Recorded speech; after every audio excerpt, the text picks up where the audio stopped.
Hello बच्चों, चलिए प्रश्न पढ़ते हैं। निम्नलिखित प्रत्येक प्रतिपरवलय के शीर्ष अनुप्रस्थ और सिंगमी एक्स उत्केंद्रता नाभियों के निर्देशांक नियताओं के समीकरण और नाभि लंब की लंबाई ज्ञात कीजिए। एक्स की घात 2/16 माइनस वाई की घात 2/9 बराबर है एक।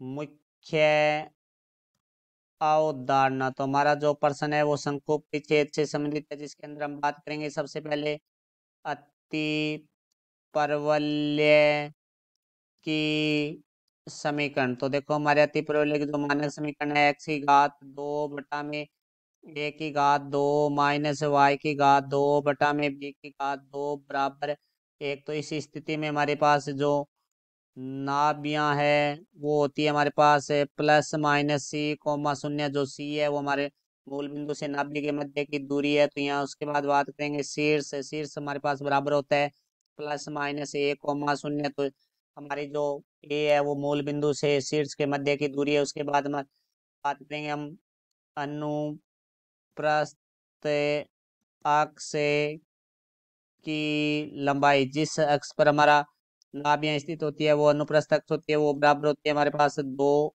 ए। तो फिर हम बात करेंगे संयुग्मी अक्ष की लंबाई के बारे में, जो कि बराबर होता है हमारे पास है 2 बी। उसके बाद हम बात करेंगे उत्केंद्रता,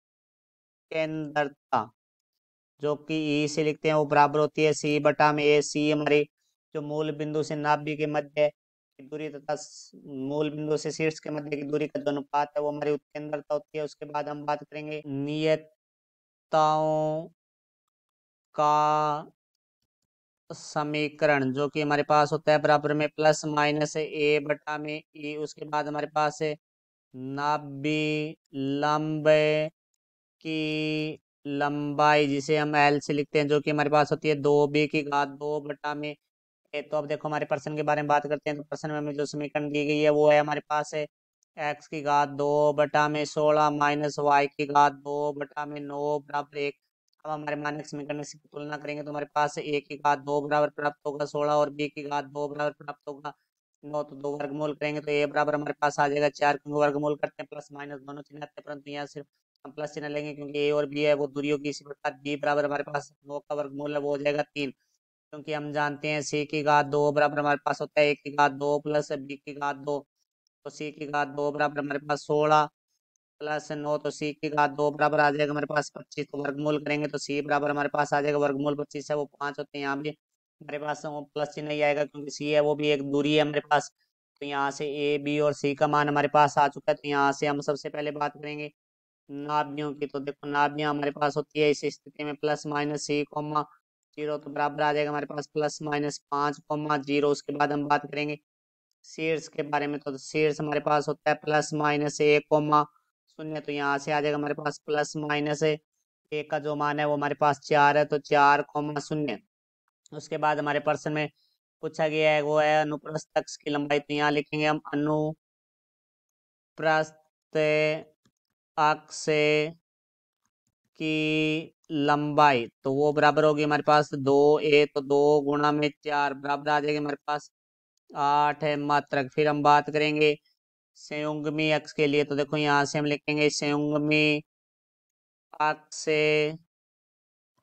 की लंबाई बराबर हमारे पास होता है 2 बी। तो यहाँ आ जाएगा 2 × में बी का जो मान है वो हमारे पास आया है 3। तो 2 × 3 बराबर हो जाएगा हमारे पास है 6 मात्रक। उसके बाद देखो, हमारे प्रश्न में जो पूछा गया उसके बारे में बाद नाभियों के निर्देशांक है वो हमने लिख दिए। उसके बाद हमारे पास पूछा गया नियताओं का समीकरण। तो यहाँ हम लिखेंगे नियताओं का समीकरण। तो देखो, जो कि हमारे पास होता है प्लस माइनस A/में ई। तो यहाँ अभी तक हमें ई निकालना होगा, तो ई निकालने के लिए ई हमारे पास होती है उत्केंद्रता। तो देखो, यहाँ से उत्केंद्रता ई बराबर C/A होता है। तो सी का मान हमारे पास है 5/में ए का मान है हमारे पास 4। तो ये हो गया 5/4। तो यहाँ से देखो हमारे पास आ जाएगा प्लस माइनस ए का मान 4 है बटा में 5/4। तो देखो, हमारे 5/4 बटा में है तो ये संख्या गुणा में आएगी, तो 4/5 हो जाएगी। तो यहाँ से प्लस माइनस 4 को 4 से गुणा किया तो 16/5। तो नियत तक समीकरण आ जाएगी हमारे पास प्लस माइनस 16/5। उसके बाद हम बात करेंगे नाभि लंबे की लंबाई, जिसको हम लिखते हैं एल से बराबर 2 b की घात 2 बटा में ए होता है। तो यहाँ से एल बराबर आ जाएगा हमारे पास 2 b की घात 2 है वो 9 है, बटा में हमारे पास ए का मान है वो 4 है। 2 से कटेगा 2 एकम 2, 2 दूनी 4, तो एल बराबर हमारे पास आ गया 9/2 मात्रक। ये हमारे प्रश्न का उत्तर हुआ। मैं आशा करता हूँ समझ आया होगा। धन्यवाद।